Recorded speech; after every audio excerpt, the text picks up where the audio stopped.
আসসালামু আলাইকুম এভরিওয়ান। ভিডিওর ক্লিপ দেখে হয়তো বুঝে গিয়েছেন আজকে কি বানাবো। আজকে বানাবো ভাইরাল এগ, সবাই এটাকে ভাইরাল এগ বলে, যেটা চাট মশলা এগ নামেও পরিচিত। তো এখানে আমি ডিমগুলো সিদ্ধ করে নিয়েছি আর এখানে দিয়ে দিয়েছি কুচি করে নিয়েছি আমার টমেটো, শসা আর গাজর আর কাঁচামরিচ। এই তো আমি ডিমগুলোকে ভালোভাবে সিদ্ধ করে ছিলে নিয়েছি। আর এখন আমি একটা মিক্সিং বোলে শসা কুচি, গাজর কুচি এবং টমেটো কুচিগুলো নিয়ে কাঁচামরিচ কুচি দিয়ে সবগুলো একদম ভালোভাবে ম্যাশ করে নেব।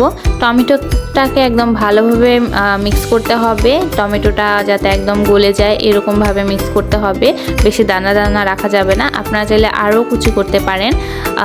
তো এই তো সবগুলো একদম ভালোভাবে মিশিয়ে নিচ্ছি। এখন এখানে আমি পরিমাণ মতো লবণ দিয়ে দিব এবং লবণ দিয়ে এটাকে ভালোভাবে আরেকবার মিশিয়ে নিব। আর আমি এখানে দিয়ে দিয়েছি তেঁতুল চাটনি, আপনারা চাইলে তেঁতুলটাও ইউজ করতে পারেন। আমি এখানে রেডিমেড যে তেঁতুল চাটনি সেটা 3টা ইউজ করেছি।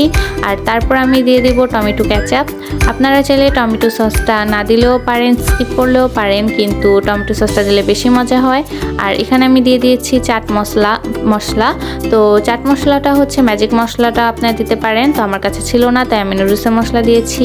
এই তো আমি টমেটো সস দিয়ে দিয়েছি। তারপর সবগুলো একদম ভালোভাবে মিশিয়ে আমি ডিম হচ্ছে মাঝখান দিয়ে কেটে নিব। মাঝখান দিয়ে কেটে নিয়ে ডিমটাকে, ওই ডিমের ভেতরটাতে এই মশলাটা আমি দিয়ে ভালোভাবে পরিবেশন করে আমরা খাবো। তো খাবারটা কিন্তু খেতে খুবই মজা হয়েছে, আপনারা চাইলে বাসায় ট্রাই করতে পারেন। তো আজকের মতো এখানেই বিদায় নিচ্ছি।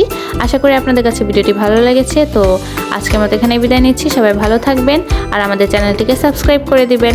আল্লাহ হাফেজ।